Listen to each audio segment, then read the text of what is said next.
Welcome back to Biomutant.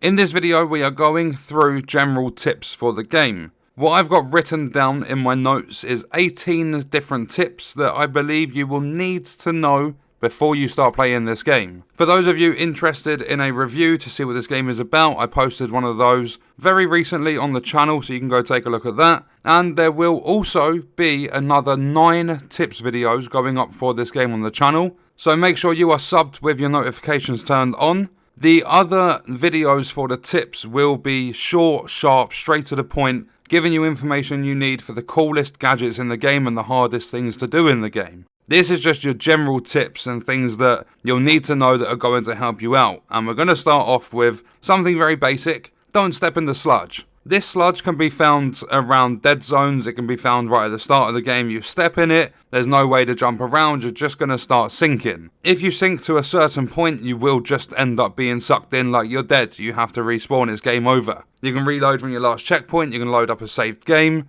Exploration in this game is incredibly important. Make sure you are exploring because you're going to find mods for your weapons. You're going to find different weapon attachments, base types. There's going to be lots of side quests which will give you cool gadgets and stuff. Make sure you are exploring. As you progress through the game, you're going to level up. There's a massive level system to it. You're going to get upgrade points basically. You can increase your vitality, your strength, all that sort of stuff. You have a health bar in this game, and once it goes, you're dead. However, when you are out of combat, your health will automatically regen. So, if combat ends, your health bars disappeared from top left. Don't go and waste your health packs and stuff. Even though you'll be given a lot of them, don't waste them because your health will come back by itself. There are some enemies in this game that will have shields. The shields will need to be broken in order for you to damage that enemy.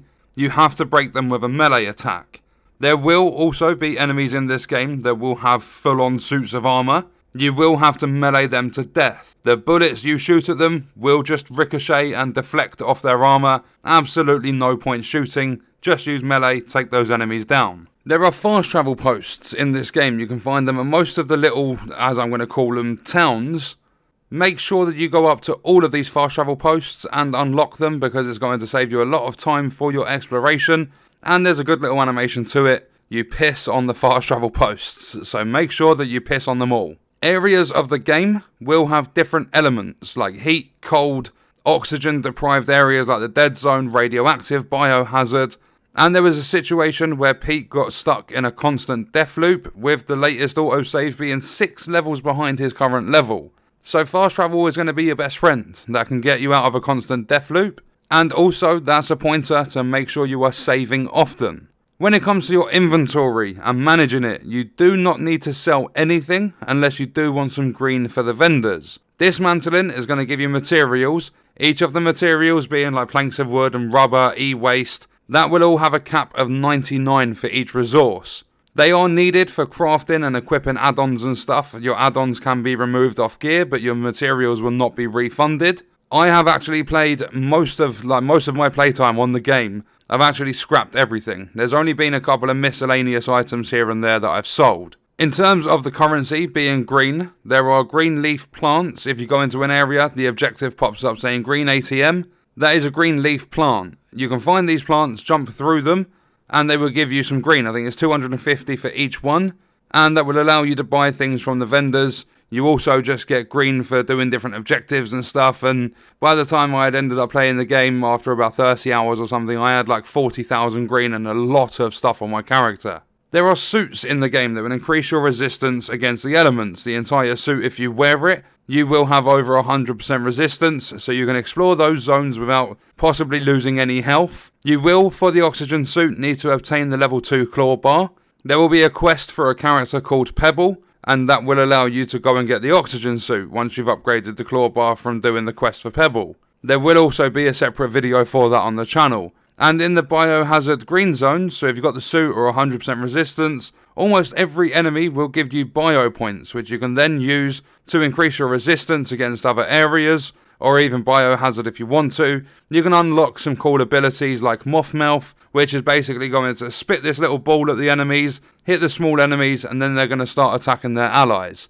The Automaton, very, very cool little gadget, always by your side helping you out in the game.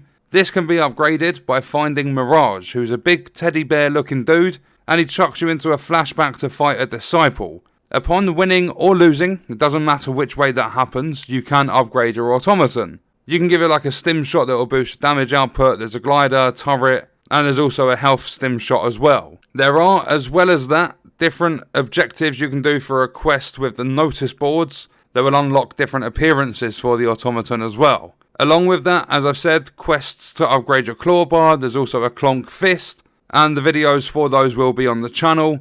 You will find miscellaneous items, as I've already mentioned, like pearls, berry ketchup, loads of stuff like that, which will provide no resources for dismantling. So if you need some green and you want to go visit a vendor, then I recommend selling that stuff to a vendor, because the pearls I found are worth 1,000 green each when you sell them. This game is amazing because of the fact that there is absolutely no fall damage. You can literally yeet yourself off the highest mountain and take no damage at all. Upgrade benches and brokers can be found in the game world in certain areas for you to buy and sell things. They are the vendors, and to upgrade your gear and your weapons. It is not just upgrading your gear, your weapons. They've got different benches that you'll find in hot air balloons. These brokers or these vendors will have your gear, will have your weapons, but they will also have mounts. There will be some mount vendors in the game too. Double jumping and attacking in water will save you key energy, and you'll be able to make a greater distance when you are crossing different bodies of water. And this does work best with the clonk fist, although other weapons do work as well. And not only that, at some point there will be a video on the channel to get yourself a fly-in backpack, and that is even better. You can find pieces of gear that will protect you from the elements randomly, so it's not just the ping dish quests to go and get the full-on suits. I found 2 anti-biohazard crop tops at the Moto Juice station, which is east of Suburbia. I have also found a water tank which will protect you against heat. There are several different things you can find randomly that will give you a good increase to your resistance against the elements. You can find random mounts in the world just roaming around fields and stuff. It will tell you that you need a certain pip when you go and interact with it, and you can find a dry leaf pile bush thingy-majig nearby that you can just slide under. It will give you a pip for, like, most of the time it's for the mount in that area. You feed the animal, then it's yours. If you want to change out your main sort of, I think they're all called notes or gnotes. If you want to change out your main one, you can just go to the transport tab in your map, and you can switch between them.